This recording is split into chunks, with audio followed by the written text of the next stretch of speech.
Okay, so we're going to start now. Then it's we're going to talk about the new standards check changes to it, really.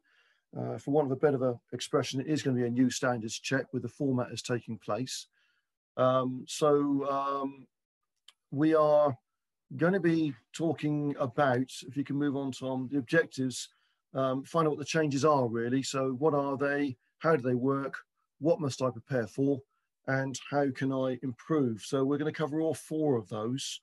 But first of all, if you go on to the next slide, the main changes is the engagement call, what is included in the engagement call, and the duration of the assessment. And some of you are probably aware of some of the information that from other people you've heard it from or you've read it somewhere.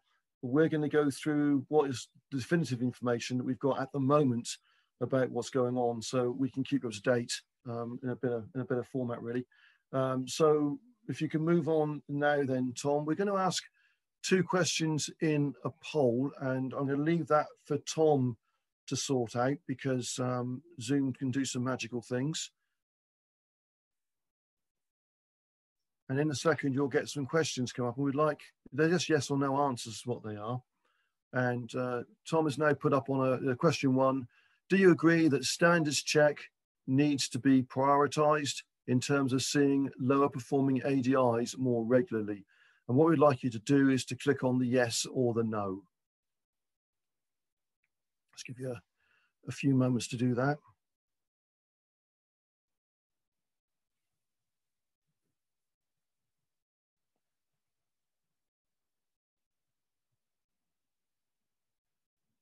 And if you can't do it, then if you want to put it in the chat box instead, then we can get the answer. If you find that you're not being able to respond to the question on the screen, if you put it in the chat box, we can get the answer there instead if need be.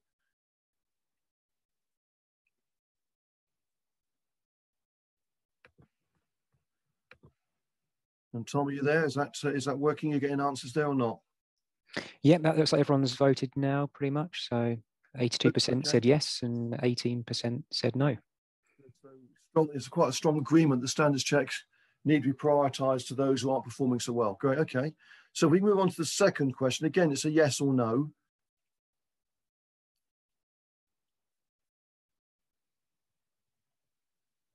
And the question is, have the additional communications from the DVSA made the approach clearer to you?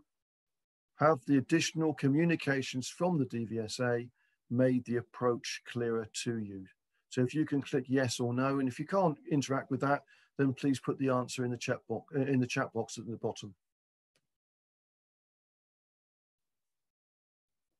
Just give you a few moments to do that as well.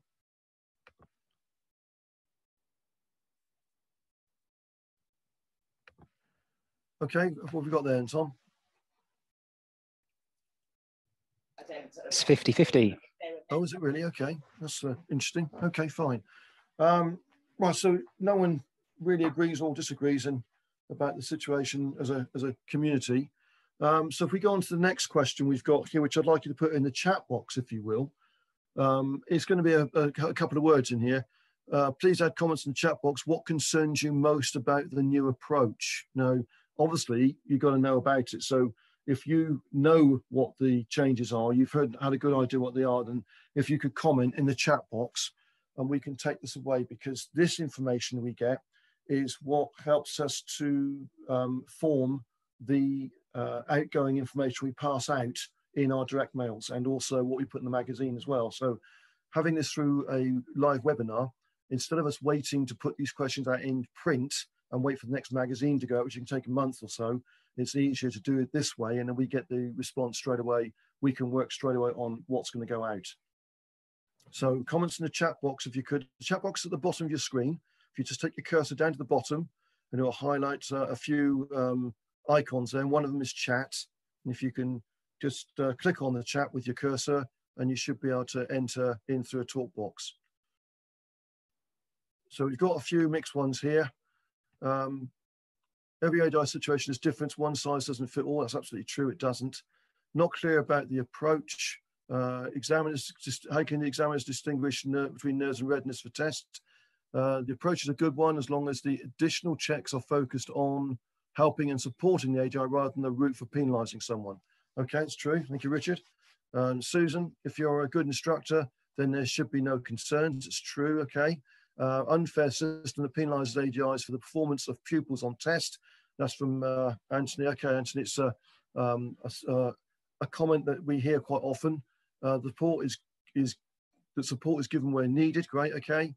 As a fleet trainer, it seems we will be targeted for more frequent attention because we don't visit the test centre as much, if at all. We're going to discuss that, Dennis. That's something that's going to come up in a minute. And DVSA needs to provide distinction-free training. One of the trigger points is anyone with 6 driving faults will trigger a test. That is the same number as an ADI Part 2 test. We're going to be talking about that as well. And we're getting a lot of different things here. How I understand it, it's based on the past 1 year's passes due to COVID. Not many tests have been taking place. That's true. The DVSA did start actually doing 2 years on these, on formulating the information. I'm not actually sure if they still are or whether they've gone back to 12 months, but it is a rolling 12 months and they are taking certain criteria into consideration. What about if someone does ever take anyone for test? Would they be subject to more frequent tests? No, we'll go through that. So there's what I'm seeing from this now, from the answers I've got here, that there's people are not fully informed of what's happening here, and they're not taking consideration that these are average descriptors. It's done on average responses, and we're going to go through how that has worked out very shortly to appease you a little bit more. Okay. Right, so if we could move on then, Tom, thanks for those responses. They're very useful to us because it helps us to form what magazine articles and that we can put out to help the situation. What we're going to do, Tom's just gone into the film. There's a film that we're going to be showing now, which we recorded, the DIA recorded with the DVSA last year, and it's still current, still relevant. So what we're going to do is to show that to you. It's only about 2.5 minutes long. It's not long. And then we're going to be discussing the things that are in that film, and that forms quite a lot of the rest of the webinar. So Tom, when you're ready, please.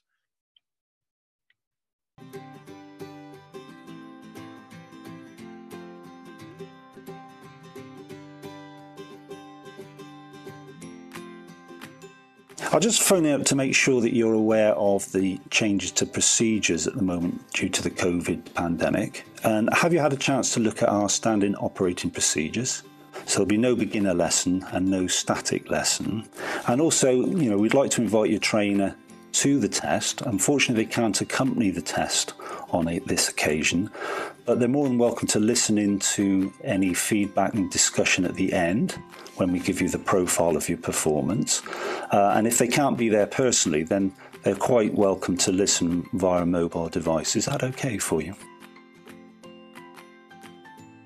Hello, is it Alison? It is, yes. Hello, I'm John. Is it okay if I call you Alison? Yep. Excellent. So just to confirm, you're here for Part 3 test today? I am, yes. Okay, excellent. First of all, I'm going to get you to sign this piece of paper. There's a declaration to say that the car's insured for the purpose of the test. Have you got your driving licence? I do, yes. Licence? Just place that on there for me. Thank you.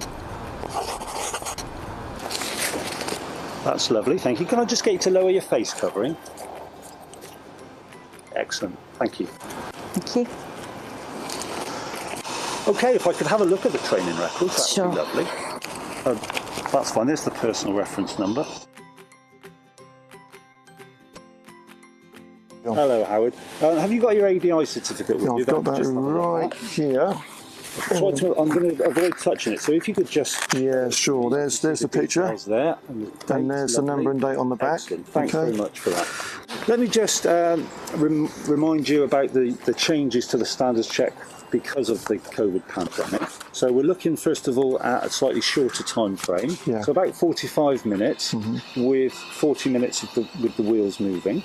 We've both got our face coverings on, and your pupil has got a face covering as well, is that right? Yes, he has, yeah. Excellent. Yeah. Okay, and we'll have the windows open to ventilate the vehicle through. Yeah, they're aware of that too. As I mentioned on the phone call, we want to try to keep the vehicle moving as much as possible, but if you do need to pull up to have a discussion with your pupil, do feel free to do that. Okay. But trying to keep that to a minimum. Right. Any discussion at the beginning or the end of the session, so any reflection at the end or goals and needs discussion at the beginning, try and keep that to a minimum. You will have picked up your pupil earlier this morning, so you probably already had some sort of discussion. Yes, so just confirming that. Yeah. And the reflective discussion, again, about 2 to 3 minutes, something like that would be ideal. Yeah, fine. As the weather is good, which maybe think about doing that outside the car. We can see that when we get back here at the test centre. Yeah, sure, that's fine. Yes, okay. Okay, lovely. Yeah, one question. If it rains, what do we do about the windows for your comfort? What's the situation there? So we still need to have the windows open if it comes on to rain heavily. Okay. But they can be closed somewhat. Yeah. Okay. As long as we've got some ventilation throughout the car. Right. Likewise, if you find that you and Tom are having difficulty hearing, if we're on any high-speed roads, for instance, then again, do feel free to close the windows slightly. Okay. As long as we've got ventilation in the car. Yeah. Okay then. Over to you then. Thanks very much for waiting. All right, John. So I've completed the assessment now. Yeah. I'm pleased to say that you've been successful this afternoon, so thank you very much for that.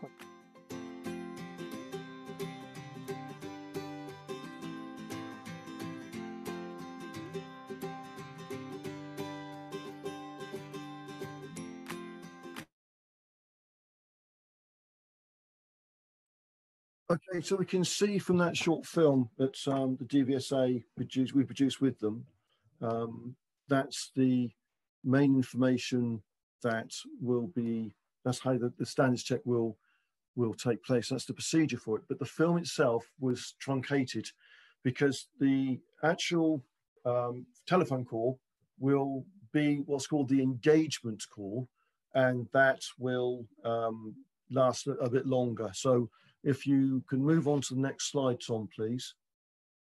The engagement call that you'll be getting before the standards check is collected from what used to be called the crystal report. And the reason I've used the word crystal report is because that's how it's been referred to for the last 15, 16 years. The DVSA have got two names for it. They've got TIP, T-I-P, and PIP, PIP, and no one seems to know what it stands for. So I've kept to the crystal report because we all know what it is.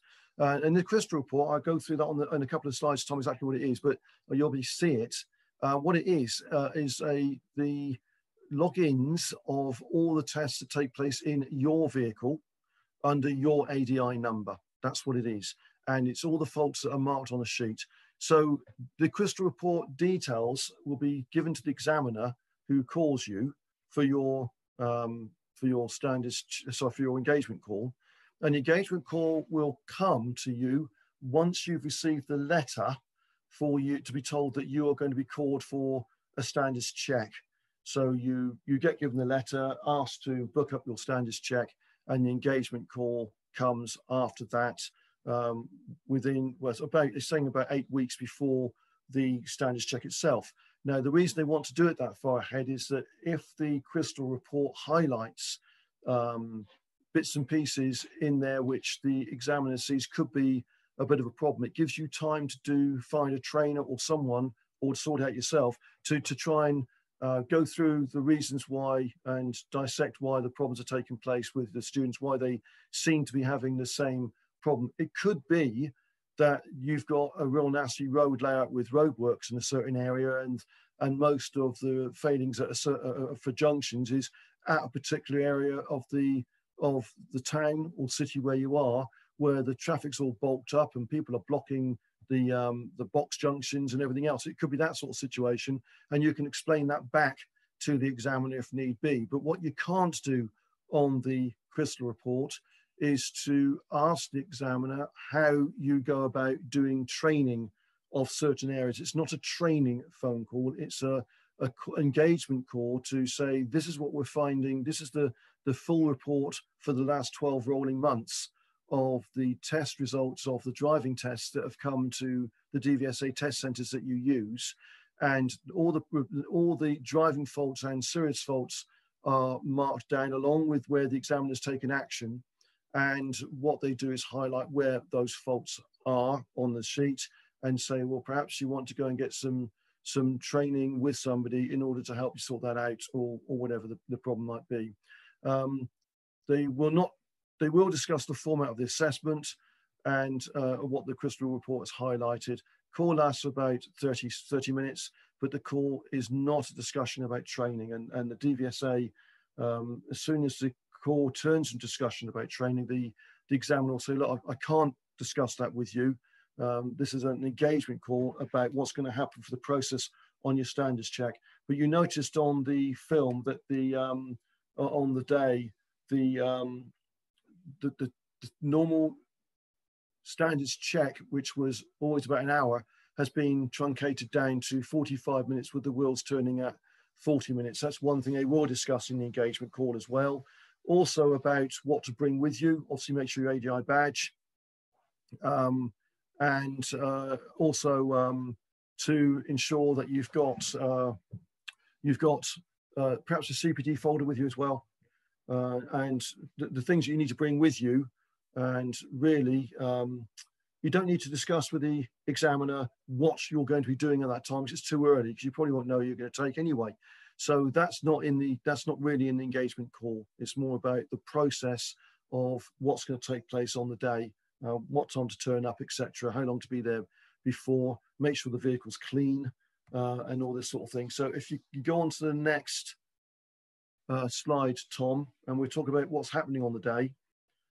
When you turn up for your standards check, obviously it's got to be a clean car with a student who's prepared to do the standards check with you, and preferably CPD evidence. And the CPD evidence, it can be in a folder, but the examiner won't touch it. So if it's going to be on a smart platform, then it must be readily available to see.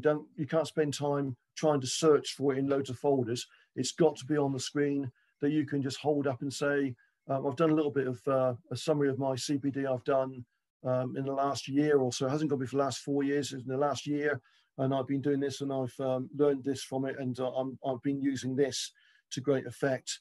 Or even it could be CPD you've done since you had your engagement call, and say, when the phone call came through, there was a conversation about so-and-so, and what I've done is this to try and put that right. I mean, it's as long as you've got something that is tangible to show evidence you've done something. A certificate on its own does not mean anything whatsoever. It just means that you turned up to an event or a site for training, and it doesn't say what you learned. So you need to accompany all certificates with what's known as a reflective journal, which is about 100 to 120 word essay saying what it is you did, what you learned from it, and how it's benefited you, what you've used it for after you've done the training, how it's improved situations. It can be for business, hasn't just got to be for training. It can be something that's improved your business. It can be something that's improved your marketing. You know, it's hasn't got to be all to do with training. The car must be wiped down prior to the meeting of the examiner, so that the assessment can start promptly. It's not a situation where the car should be going through a full wipe down for the examiner to get in the back of the car. It should all be done prior to the examiner coming in. So the mats, just like you do with the driving test, mats to be pretty nearly clean, everything put away, everything wiped down, just the same as it would be a driving test. Assessment lasts 45 minutes, wheels turning for 40. Now this confuses a lot of people. It doesn't mean to say that you can't sit on the side of the road momentarily and do a feedback or a debrief or anything. It just means generally they need to have the wheels turning. Air must flow through the vehicle. So this is why in the film it mentioned about the windows being open, especially when it rains. There must be a flow of one window in the back open and one in the front, hopefully opposite sides to each other, near side and off side, so the air will flow through. An examiner, if they find that there's too much talking going on the standards check, they will actually prod the ADI to get the car moving. And if it's a situation where the student falls apart, or the examiner can clearly see that the session that's been chosen cannot keep ventilation going through the vehicle, then they can terminate the standards check and return back to the test centre. For a PDI, they will lose their fee, and it would count as one of their attempts. So only doing a part 3, it's quite costly to them. So they have to make sure they get this right. For the person doing the ADI, an ADI going for the standards check, they would be invited again to bring another student along for another standards check. Again, as that's the assessment at the moment is 45 minutes, it'll be the same format, but there will not be another engagement call. There won't be a second engagement call. No static lessons, so that means no any lessons where you're teaching a new topic where you've got to give lengthy explanations or diagram drawing, etc. Certainly no controls lessons. So any lessons where you have a student that is reasonably competent, that has done a fair bit of training already, not test ready, don't have to be test ready at all, but they have to be fairly confident at handling of the vehicle, so the vehicle can keep moving. And you can do recap lessons if you want to. So if they are fairly close to test standard, there's no reason why you can't have an objective for the session, but throw in a maneuver if need be, providing it's not going to be where the vehicles stay stationary. So for instance, if you want to do, say to them, like, you've got your test next week, we've got a golden opportunity to do reverse around the corner. I'd like you to choose the next junction on the left to do reverse around the corner. Carry on, then that's perfectly okay for the examiner to see that. But if it goes woefully wrong, normally you would sort it out. But in the situation here now, you would say, okay, we've got time to sort that out. What we'll do is we'll chat about that after the examiner's left the car, and we'll sort that out afterwards. And if it means going into the next session, we'll do it then. The examiner would not expect you to go through in great detail what went wrong. Yes, do a bit of a recap and say, okay, we're going to move on. And what we'll do, we'll pick that up. We know what's gone wrong. We discussed what's gone wrong there. We'll pick that up after the examiner's left because we've got to keep the vehicle moving. You can do that. Part 3 trainers cannot accompany on the assessment, but they may be able to listen to the debrief through mobile phone, or possibly coming and standing at a distance away from the examiner and the ADI or PDI. But mobile phone is allowed. If they're somewhere else, they can chip in on the mobile phone and listen to the debrief there as well, if need be. So that's the situation on the day. If we move on to the format of the assessment, we've gone to the next slide, please, Tom. So the format of the assessment on the day is meet the examiner and introduction. So you've got to appreciate now that you are picking up your student from wherever you're picking them up from, whether it be home, school, college, work, whatever. And you would have gone through the objective setting for that session, possibly partially through an agreement from the last session. We said, well, next session we'll do this. This is now the next session. So you're also going to go through a discussion on the risk, who's going to take the attribution of risk in the vehicle. That's going to be done before you get to the examiner as well. So what you have to do, the examiner must see that there is understanding of risk. So when you get to the examiner, what you will need to do is you will need to recap. So you meet the examiner with your student, the examiner asks, what's the format of the session today? You tell them what it is. They may ask a question to the student as well about, are they happy to do that? So when you get back to the car, what you can do is to quickly ask the student what was discussed at the beginning of the session in terms of what they're going to cover. And by doing this, it helps you get the context and the understanding of what the student actually understands of what they're doing. And it might be totally different from what you are. I had a guy, we actually did an example in one of the courses we do from a chap that called us, and he said, well, the problem I had was I mentioned to the lad we were going to do parking. And when we got to the SE, I was all ready for parallel parking, and the student thought we were doing parking in the car park. And of course, he came out in front of the examiner. What are you going to be doing today? Well, we're going to be doing parking in the car park today. And the AJ, I need to fill out his shoes because he was going to be doing a little bit of recapping on parallel parking, amongst other things. And that was a situation that this guy scared him a bit and knocked him off kilter a little bit. So make sure the understanding is there of exactly what you're going to be doing. In the car, briefly recap responsibility for risk for the student. So again, you can say, at your home, we discussed the risk factors. Just explain to me and in front of the examiner what we agreed the risk strategy would be.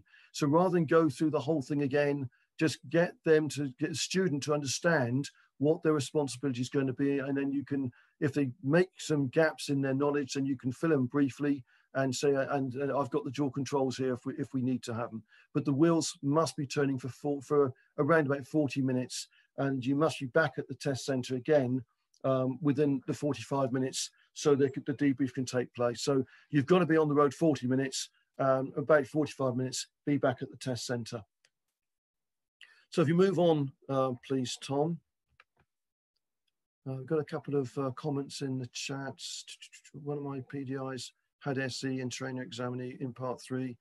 In the part 3, for the SE to be in the car, that is allowed for the examiners that have just been promoted to doing standards checks, because with this influx of new people coming in the bottom, some of the bottom of the DVSA, we've had 190 new examiners being recruited by the DVSA, and therefore some roles have changed, and therefore there has got to be some assessments done in some of the cars. So there are occasions where you will find examiners will still be accompanied, but it is being kept down to an absolute minimum. It really is. So you might possibly get a situation with 4 people in the car.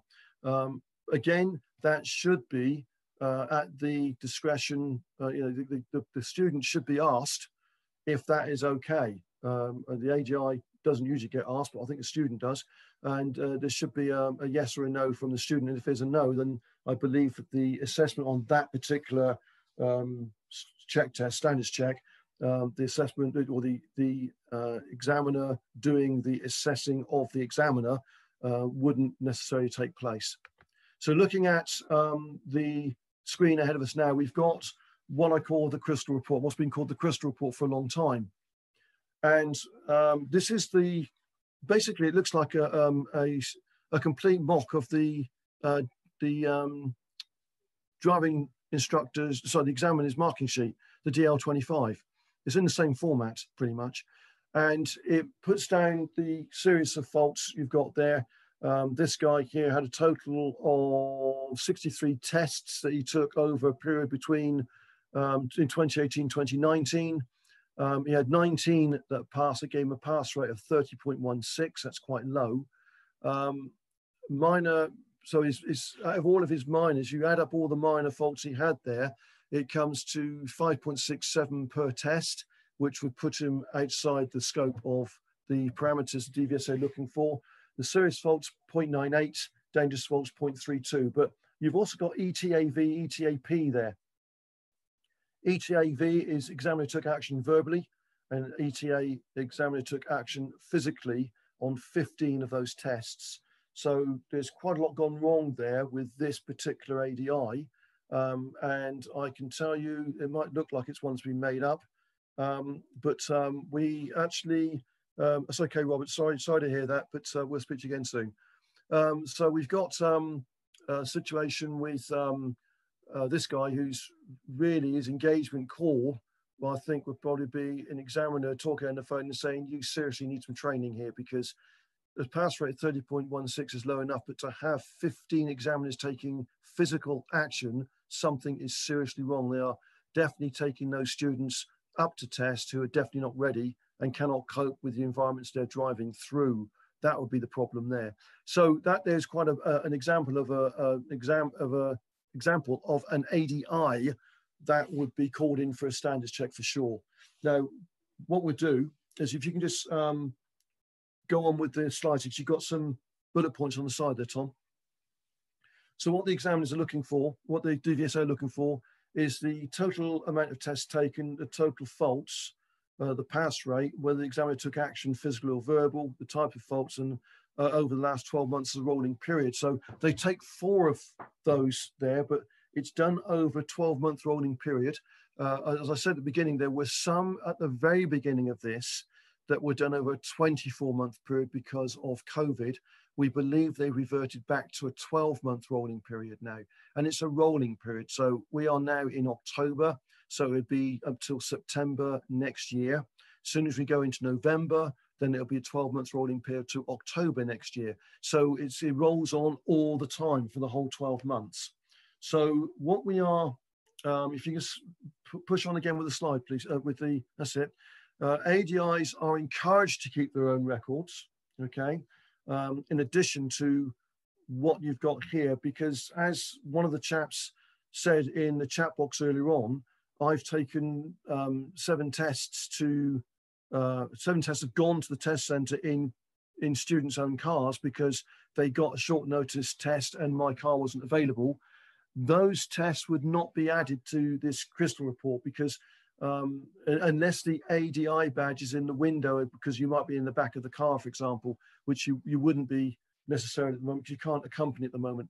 But the only time that the ADI will get appropriated with the tests is if the ADI badge is in the car. It used to be done at booking source, when if you gave your student your ADI number when they booked the test, it would help to stop your car being double booked for the next hour as well.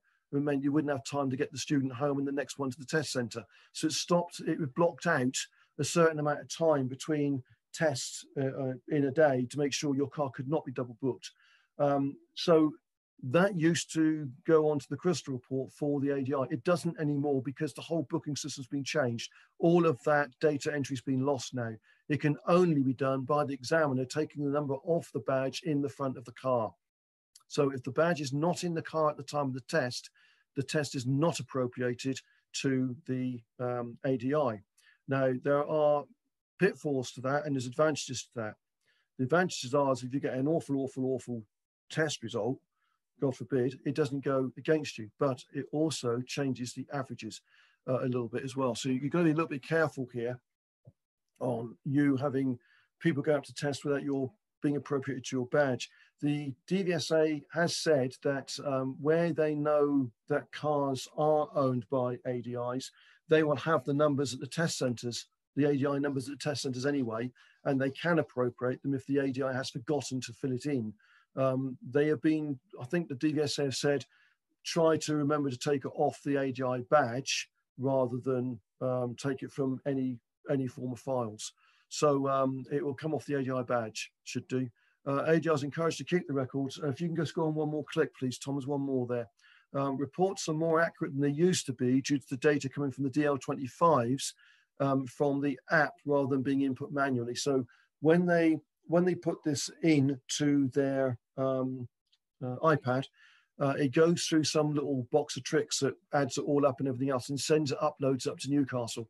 And it's more accurate than the examiner actually having to put it in by hand from the DL25, because they can either misappropriate it into the wrong box or whatever. But once it goes into the iPad, it's actually put into the correct slot, and there's a lot less mistakes being made in this. These Crystal reports are more accurate than they used to be.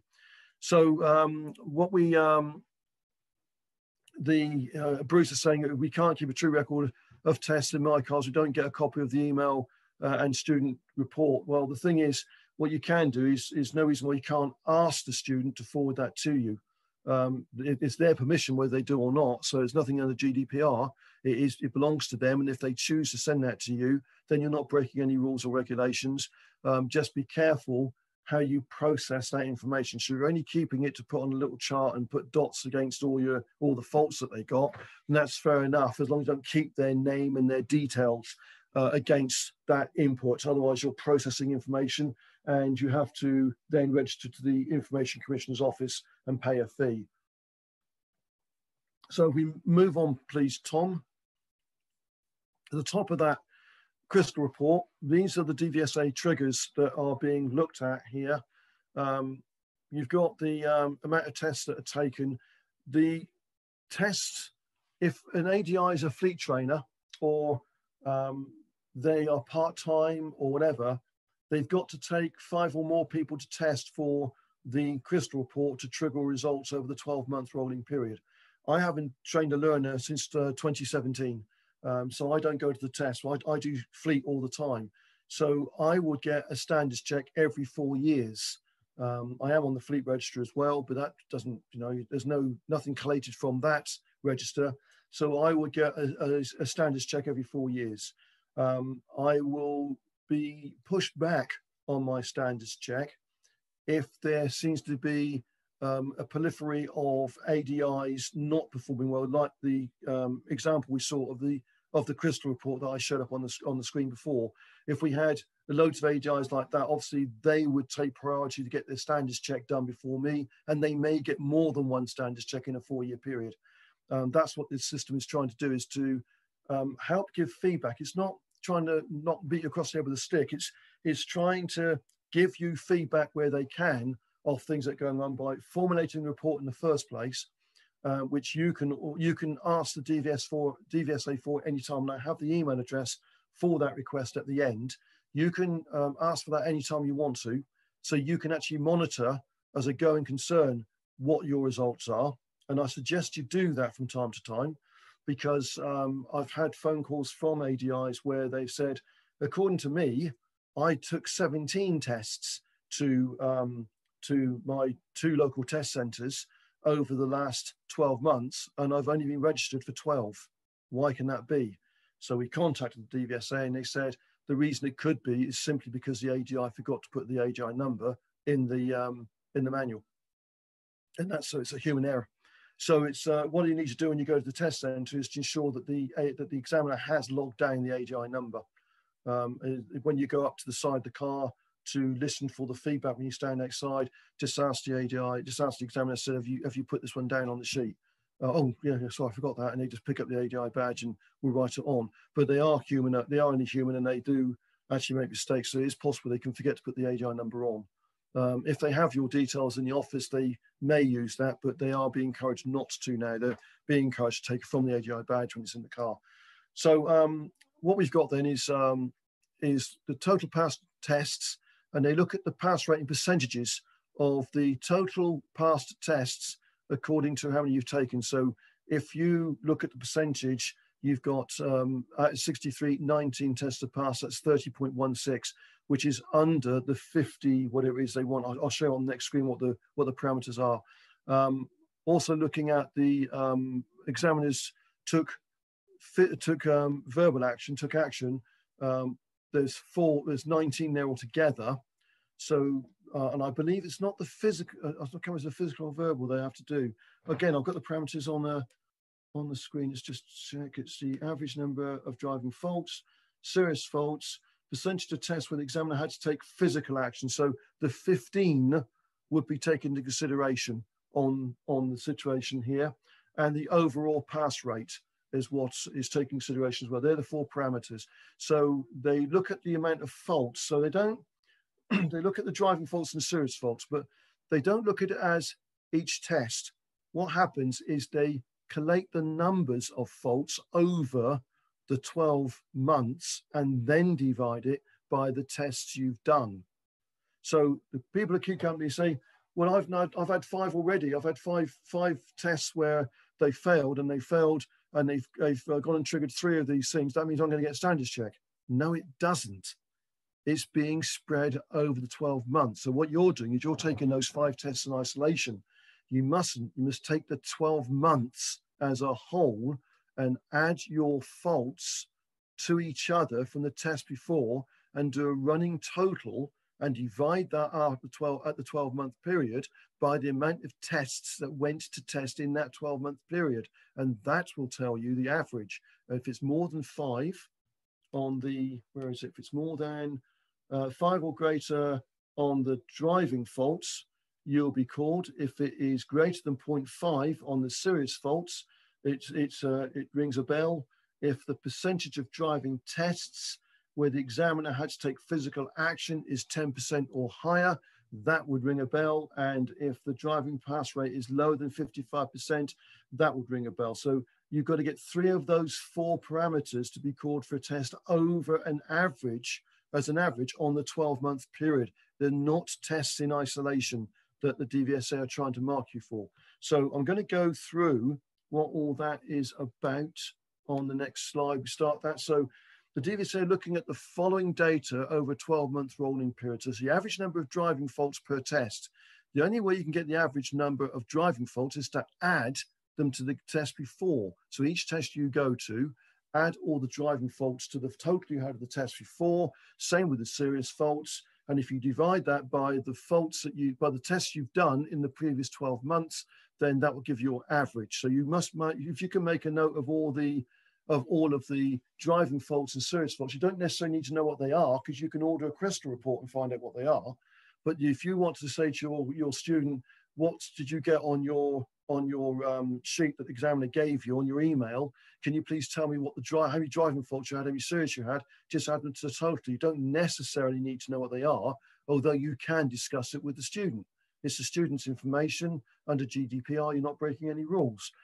Percentage of tests where the examiner had to take physical action in the interest of road safety is what the DVSA are concerned about. And again, that's how many actions they took divided into the amount of tests that you've done, or divided by the amount of tests you've done, sorry.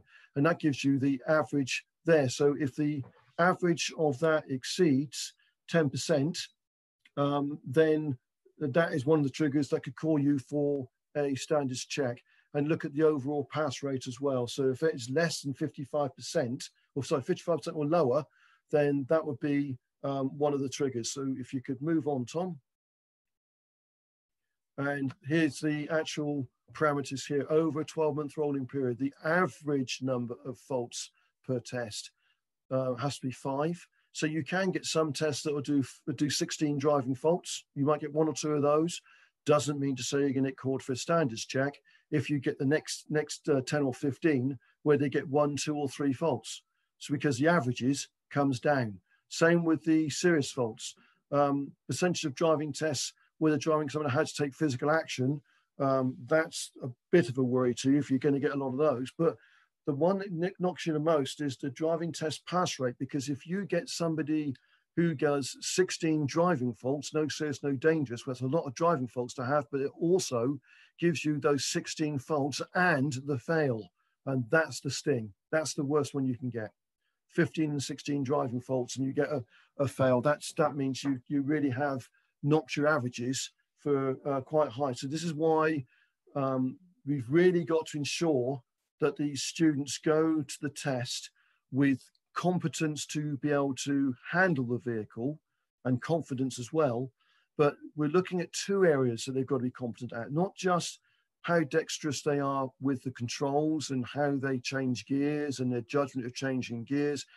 It's about their judgment and awareness and planning of the environment they are driving through. So they can be dexterous with the vehicle. That's the environment they're driving in. But they've got to have tolerance on being able to perceive what is happening around them, what others' actions can do to affect them. And that is what fails most tests. It's not the driver ability of your students, it's their tolerance to others' behaviors that usually fall short. Now, that can be for a number of reasons. It can be because they've changed vehicle. It can be because they're nervous. It can be because they're under pressure, peer pressure from mum and dad said, it was about time you passed your test, we're putting you in for it. Sod what the driving instructor says. I'm afraid you're going to have to start giving pushback on that and perhaps withdrawing your car for use. If you don't think these people have got a real chance of getting through, whether they are nervous people or whether they're not, if they are nervous, then they're going to have to do some intervention to help their nerves, because you're not an occupational therapist. They can only really go to test if they are going to be able to hold their nerve during the driving test. And what you can say to them is, you might feel you're nervous doing a driving test, but what about when you've passed your driving test and you take this car to drive to your first interview? So you not only have you got the first drive on your own, we've got an interview. And what about when you go to the dentist? And what about when you go to something else for the first time? You've got those nerves and the body can usually cope with that. So what they have to do is to find a coping strategy that's going to help them with the driving test as well. There are some proprietary stuff they can buy, like calms. There are a few side effects for some people with those, so we don't recommend them, but say, look, go and find out what you can do to try and rest the nerves on the day of the driving test. But us ADIs really have to start not being coerced into taking someone to test, because I know they've been waiting for a long time and they're looking for a job. But at the end of the day, we have to teach these people to have the judgment to be safe with everybody else. It's not just about handling that vehicle. It's about what can they respond to what others do as well. Are they ready for that when they go for the driving test? And most test failures are due to others' actions as opposed to the handling of the vehicle. And this is partly why this standards check is coming in like this. The DVSA are finding it's not, the driving instructor tends to concentrate on, yes, they can train them to handle the vehicle and make sure they can handle it properly. But the bit of where the student has to sort of move up higher levels of the GDE matrix for responsibility, they don't tend to go up above level 2, which is just get the dexterity to be able to maneuver the vehicle to pass the test. Well, there's a bit more than that. They need to have the judgment of responsibility of being able to respond to others' actions and perhaps be able to be proactive to not let a negative outcome take place in the first place. That's what they need to be able to do. And the DVSA really are changing this. So people are saying, oh, we're getting vindicated on our students' results. You're not really. What's happening here is the DVSA are trying to put out across the whole of the nation, not just the AGIs, but to the public as well, that the standard of driving has got to improve. It's not the AGI. The AGI's training is the AGI's training, but the thought process of when students go to test, when candidates go to test, has to be of a mindset that it's not just driving. It's not, I've got to pass my test at whatever cost. It's got to be the responsibility of I'm being assessed to see how responsible I am. And if we had that attitude, a bit more to it, then we probably wouldn't have the DVSA trying to do this with us at the moment. Suffice to say that these numbers you see on the screen now, there's a possibility they might get tweaked, because even the DVSA have said that they are a bit harsh. And as somebody put in a comment earlier on, the AGI Part 2 test is a 6-fault driving test. So if everybody that you took to test got 5 driving faults, then that's one of the triggers. And that means they've got to be better qualified at driving than a driving instructor. Although this test is on 45 minutes and a driving instructor's test is over an hour. But they still have to have a comparable dexterity with the vehicle. And you can't expect that so much from novice drivers, people who've been novice drivers, who aren't really very rounded with the world. So the DVSA have accepted that, and they might tweak these numbers later to reflect that. So if you go on to the next slide, please, Tom. I'm just going to look at the chats because I'm ignoring the chats here at the moment. I should give you an email. Somebody's put up here, Bruce has put up there, but I'll give you an email address of how to get hold of your crystal report in a minute. Right, so if we go on to this slide here, we've got the average number of driving faults per test. If you look at the parameters here, across 30 tests over 12 months, your pupil makes a combined total of 135 driving faults. So you can see they've all been added up. One on, after each test is a running total. This is an average of 4.5 faults per test, because 135 faults divided by the 30 tests that have been done. Okay, so across 30 tests, your pupil has made a combined total of 13 serious faults. So again, it's the average of the 13 serious faults divided by the 30 tests gives 0.43. The parameter there is 0.5, isn't it? And so again, you're within, it's okay. Across 30 tests, driving examiners had to take physical actions in 2 tests. This is 6.67% of tests, which is 2 tests divided by 30, multiplied by 100 gives you percentage, okay? So again, it doesn't meet the parameters because the parameter is 10%.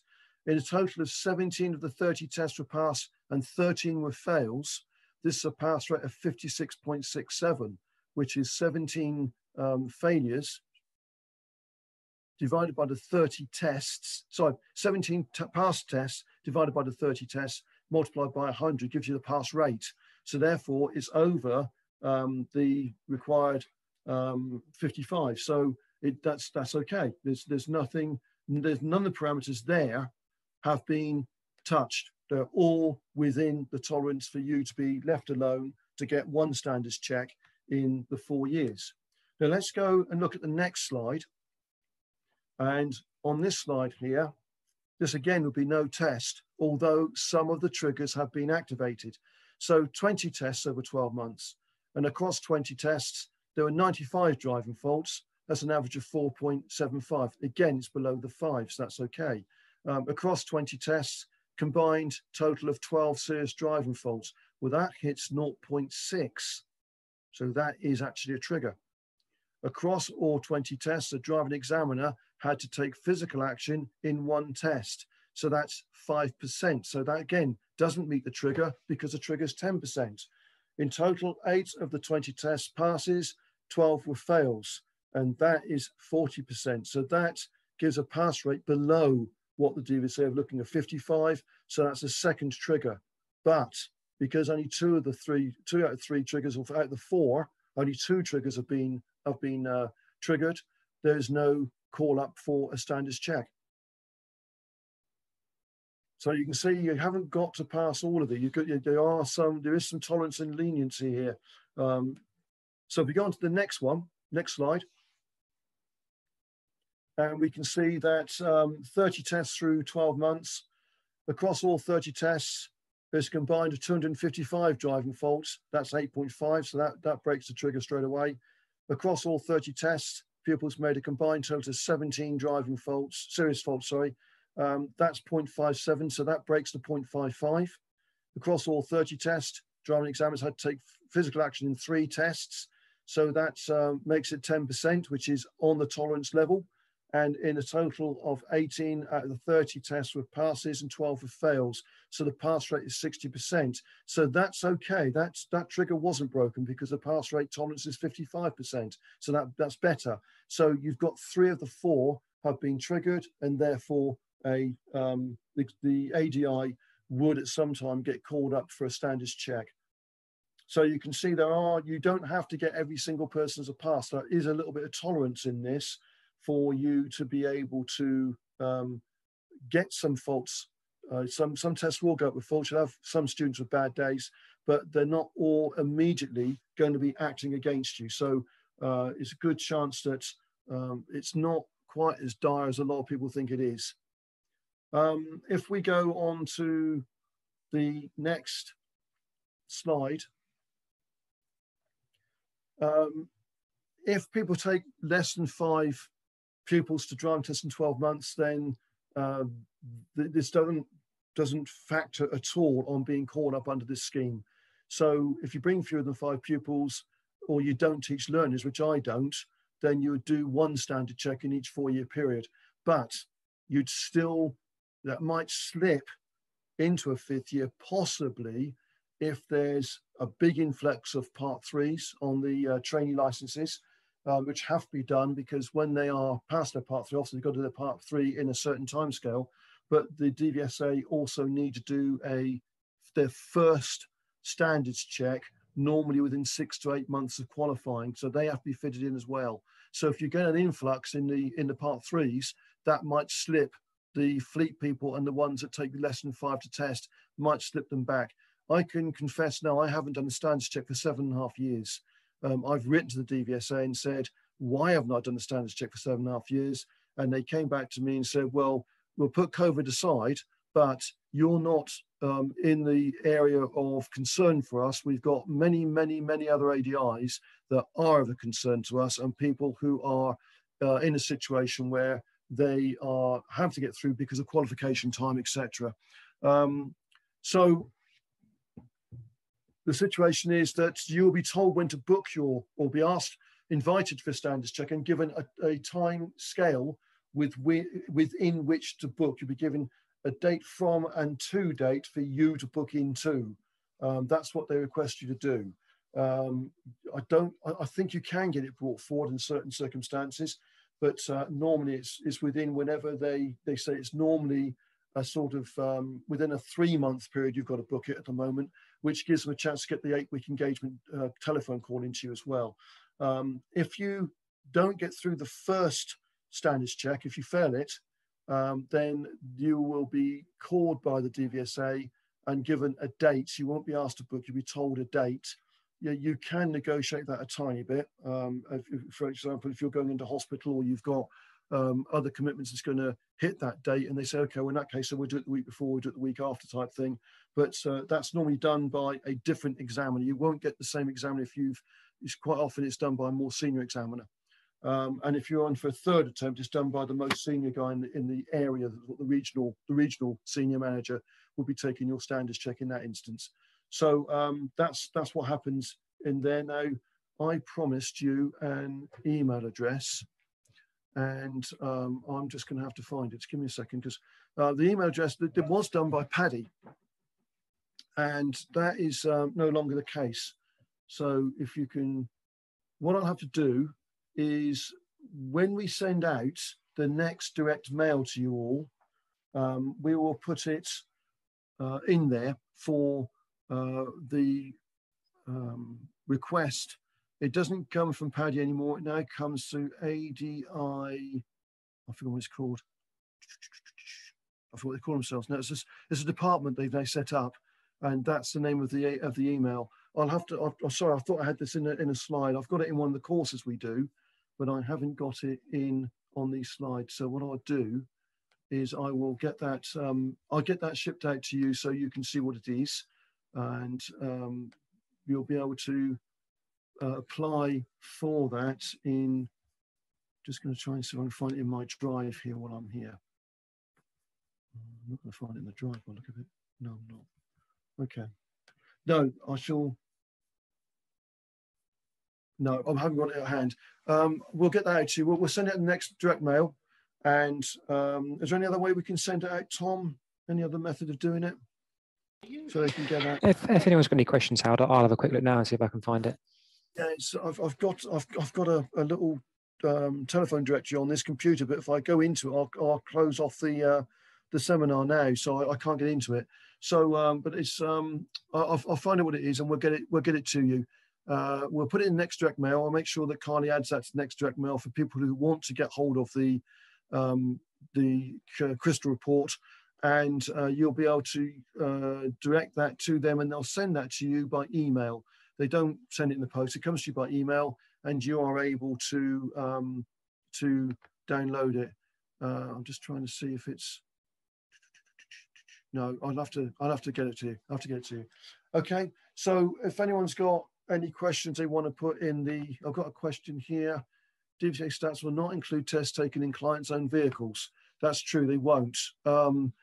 If the client's own vehicle has not got an ADI badge in it, they won't. But anybody who turns up in a vehicle without an ADI badge, the test cannot be appropriated whether it's a pass or a fail to the ADI.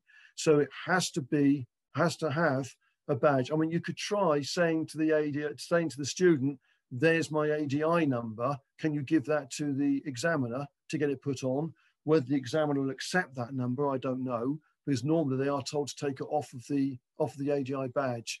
So you can expect a lot of people going up in their own cars now because getting tests at short notice. If they can get them, they're likely to take mum and dad's car. So it's a good chance that some of the tests that you've trained up for won't go on your crystal report. Okay, so there is that problem. It's true, and that's a bit of a pain.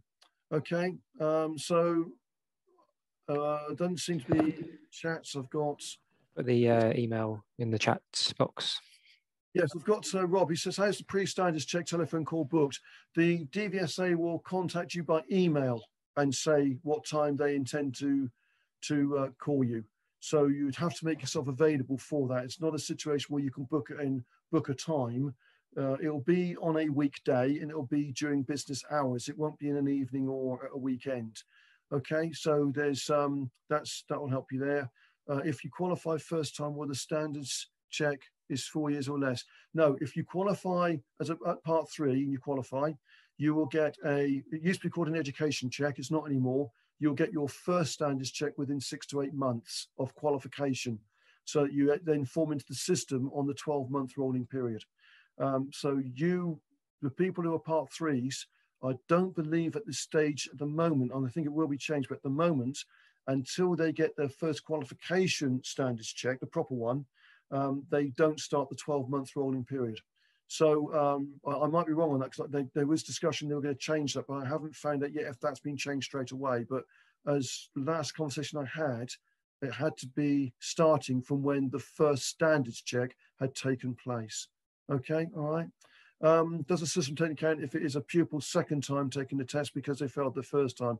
Yes, it does. It's any test that goes up to a test centre, don't matter if it's the first, second, third, fourth, or fifth. Every time that candidate presents and the AGI badge is in the window, the test will go on the record. It's not first time only. Email request for report. Oh, thank you very much. Over that was a Tom. Oh, Tom, well done.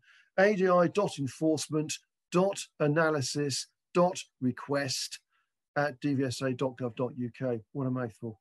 ADI.enforcement, that's ENFORCEMENT, dot analysis, ANALYSIS, dot request, no S on the end of it, request, at dvsa.gov.uk. ADI.enforcement.analysis.request at dvsa.gov.uk. Thanks, Tom, for doing that. So that's where you'll get your crystal report from. Okay. Now then, Tom, this is your bit now. You can take over this bit. Yes, we've got a few courses coming up for the standards checks. We've got our virtual classroom series, which we've been running. We do day sessions and evening sessions, so you can find all the dates available on the Academy. And we're also going to start up our classroom courses again now that things have got a bit back to normal.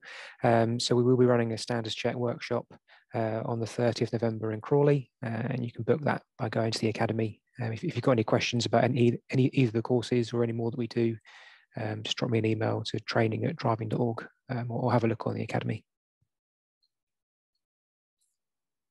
Okay, and also if you want to get support from the ADIs on the ADI help desk, you need to email support@driving.org, and that comes through to me, myself, Steve, and Karen, and we can help you with any ADI matters referring to training and for business and marketing as well. Anything to do with membership needs to go to help@driving.org, and that goes to Justina, who can deal with membership, the shop, etc., and all that as well. Okay, but we can do, if you're a bit more confused, still confused about the standards check, there's no reason why you can't give us a call on the 0208 686 8010 number. Press the appropriate button for ADI help desk, and it'll come through to us, and we can talk to you on the phone over it, or we can, if need be, book a video call with you. Okay. Is there anything else on there, Tom? That's it, isn't it? Okay, so website, driving.org. And if you want to go and do further training, as Thomas said, we've got the Academy, diaacademy.co.uk, and this webinar will be posted on there probably Wednesday next week. It takes a while to get it up there, but it'll be about Wednesday next week for you to go through again if you wish to. There's other webinars we've done in the past up there as well, and other information and small courses on there too. So have a look at that if you get a chance. Just leaves me to say thank you to Tom, and thank you to all of you for attending. I'm just going to check the chats here. I've got one more chat. That's okay. Thank you. That's all right. Thank you, Rob. It's much appreciated. Thank you. Thank you to all for giving your time today. I'm sorry if it's gone on a bit longer than it normally would do. What time are we now? Yeah, it's just lunchtime now, isn't it? It's just gone midday. So thank you all, and we will inform you of the next webinar when we've got one for you, which won't be in the too distant future. Okay, thanks. We're going to sign off now. Thanks very much indeed. Bye-bye.